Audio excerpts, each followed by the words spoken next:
দীর্ঘদিন ধরে তৃণমূল কংগ্রেসের দখলে থাকা দলীয় কার্যালয় শুক্রবার পুনরায় নিজেদের দখলে নিল জাতীয় কংগ্রেস। সকালে কংগ্রেসের নেতাকর্মীরা ব্লকপাড়া সংলগ্ন ওই কার্যালয়ে গিয়ে দলীয় পতাকা উত্তোলন করেন এবং ফেস্টুন টাঙিয়ে কার্যালয়ের কার্যক্রম শুরু করেন। কংগ্রেস নেতৃত্বের অভিযোগ, 2011 সালে রাজ্যে তৃণমূল কংগ্রেস ক্ষমতায় আসার পর থেকেই ওই দলীয় কার্যালয় তাদের নিয়ন্ত্রণের বাইরে চলে যায় এবং দীর্ঘদিন তৃণমূল কংগ্রেসের দখলে ছিল। শুক্রবার তারা কার্যালয়টি পুনরায় নিজেদের দখলে নেন। কংগ্রেস সূত্রে জানা গিয়েছে, কার্যালয়ে থাকা তৃণমূল কংগ্রেসের ব্যানার, পোস্টার ও অন্যান্য দলীয় সামগ্রী সরিয়ে নেওয়ার জন্য কিছু সময় দেওয়া হয়েছে। এছাড়াও কার্যালয়ের ভিতর থেকে বেশ কয়েকটি রেশন কার্ড উদ্ধার হয়েছে বলেও কংগ্রেসের পক্ষ থেকে জানানো হয়েছে।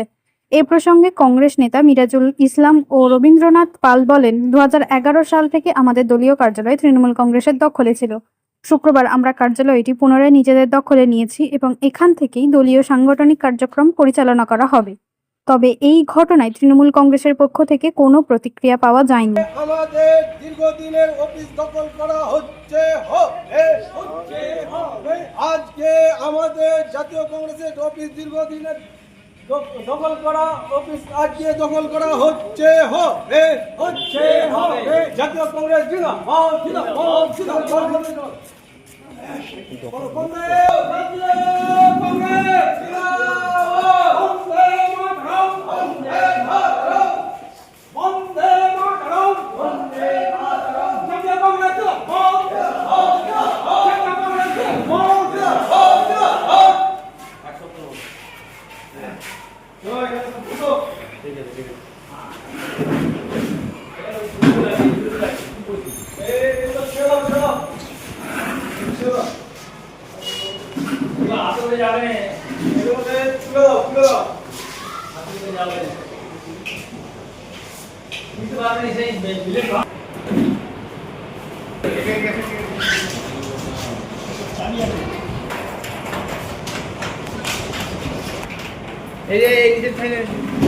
সব রেশন কার্ড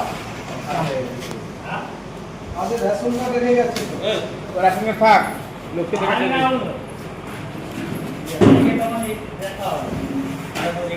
যায়নি।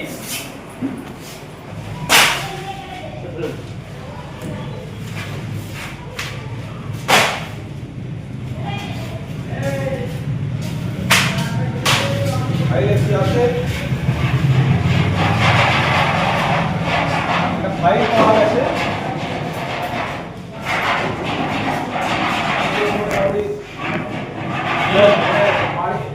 আবাস যোজনা দেবে বলে সব এটা কিছু আবাস যোজনা দেবে বলে তারা করেছিল। এই যে কথা বলে আছে আজও তারা ওটা পেল না। কীভাবে আবাস যোজনার টাকা পেমেন্ট করবে বলে দেখুন, 2011 থেকে আমাদের কার্যালয় তৃণমূল দখল করে রেখেছিল। আমরা সেটাকে আজকে মুক্ত করলাম। আমরা আজকে পুনরায় দখল নিলাম।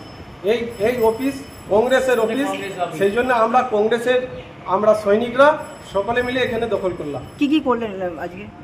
আমরা ঝান্ডা বাঁধলাম, গেটের উপরে ঝান্ডা বেঁধেছি এবং আমরা অফিসের ভিতরে ঢুকলাম। ঢুকে আমরা দেখলাম যে ওদের যে সমস্ত জিনিস আছে সেই সমস্ত জিনিসগুলো এখনও আমরা অলরেডি রেখেছি। তবে আমরা ওদিকে সময় দেবো, ওরা যাতে বার করে নেয়, আর না হলে আমরা টেনে বার করে ফেলে দেবো। কি দেখা গেল রেশন কার্ডও পেলেন? রেশন কার্ড দেখুন, ওরা তো সব জায়গাতে জালিয়াতি করেছে। মানুষের রেশন কার্ড রেখেছে, মানুষের জালিয়াতি করার জন্য জব কার্ড অনেক জায়গায় পাওয়া গেছে, আপনারা দেখতে পাচ্ছেন। আমরা এখন এই মধ্যে আমরা এখানে দেখলাম রেশন কার্ড পড়ে আছে সাধারণ মানুষের। যাদের রেশন কার্ড আমরা তাদের ঠিকানা থেকে তাদের বাড়িতে পৌঁছে দেওয়ার ব্যবস্থা করব। কত বছর ধরে দখল ছিল আপনাদের? 2011 থেকে ওরা দখল করে রেখেছে 2026 পর্যন্ত, প্রায় 15 বছর হয়ে গেল। এই 15 বছর পরে আমরা উদ্ধার করলাম। কারা দখল করে রেখেছে? এটা তৃণমূল দখল করে রেখেছিল। উদ্ধার করলে আজকে উদ্ধার হলো, আনুষ্ঠানিকভাবে আজকে উদ্ধার হলো। একটু আমার নামও পরিচয়। আমার নাম মিরাজুল ইসলাম, হুগলি জেলা যুব কংগ্রেসের জেনারেল সেক্রেটারি। আগামী দিনে কি কংগ্রেসের সমস্ত কাজে অফিস থেকে আপনারা করবেন? সমস্ত কাজ, সমস্ত সংগঠন আমাদের এই অফিস থেকে নেবে। আমরা দীর্ঘদিন ধরে গাছতলায় বসে সংগঠন করেছি। আজ থেকে আমাদের সংগঠন এই অফিস থেকে শুরু হবে। অফিস পেয়েছেন, কতটা খুশি? আমরা অত্যন্ত খুশি এবং কি বলে বোঝাবো, আমাদের বসার জায়গা ছিল না, গাছতলায় বসে বসে আমরা সংগঠন করতাম। তবুও আমরা কংগ্রেসের ঝান্ডা ছাড়িনি, কংগ্রেসের ঝান্ডাকে আমরা বাঁচিয়ে রেখেছিলাম। এবং ওরা বলেছিল যে কংগ্রেস সাইনবোর্ড হয়ে গেছে, আমরা ওদিকে প্রমাণ আবার দিতে চাইছি যে আমরা সাইনবোর্ড নয়, আমরা আছি এবং থাকবো। আগামী দিনে আমরা এই আরামবাগকে আবার ফিরে নিয়ে আসবো। তৃণমূল কি সাইনবোর্ড হয়ে যাবে? তৃণমূল তো সাইনবোর্ড হয়ে গেছে, ওদের দূরবীন দিয়ে খুঁজে পাওয়া যাবে না। ওদের একটা দেখুন না, রাস্তাঘাটে দেখুন ওদের সব ঝান্ডা পুনো পড়ে আছে, ওদের তোলার লোক নেই।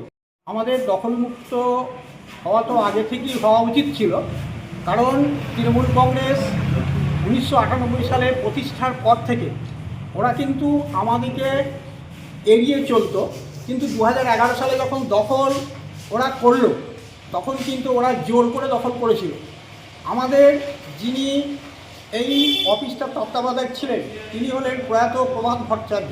প্রভাতদাকে ওরা ধাপ্পা দিয়ে তার কাছ থেকে কাটিয়ে নিয়ে ওনারা কিন্তু দখল করেছিলেন।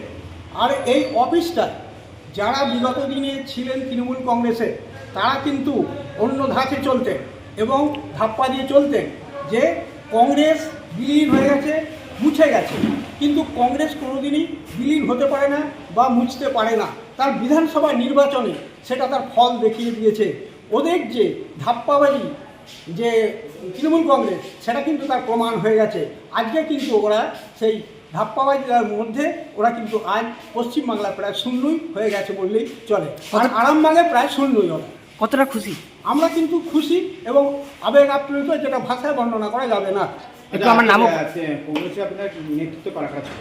নেতৃত্বে যেমন আমি আছি ব্লক সভাপতি, আমাদের টাউন কংগ্রেস সভাপতি খন্দকার আনসার আলী আছে, হুগলি জেলা যুব কংগ্রেসের সভাপতি মিরাজুল ইসলাম আছে, আমাদের দীর্ঘদিনের টাউন কংগ্রেসের সাধারণ সম্পাদক সৈয়দ শফিকুল ইসলাম আছে, এছাড়াও অন্যান্য নেতৃবৃন্দ আছে। আমাদের হরিণখোলার অঞ্চল কংগ্রেসের সভাপতি আমাদের রাজু আছে, এছাড়া আরও অন্যান্য নেতৃবৃন্দ আছে। একটু আমার নামও পড়েছে। আমার নাম রবীন্দ্রনাথ পাল, আরামবাগ ব্লক কংগ্রেসের সভাপতি।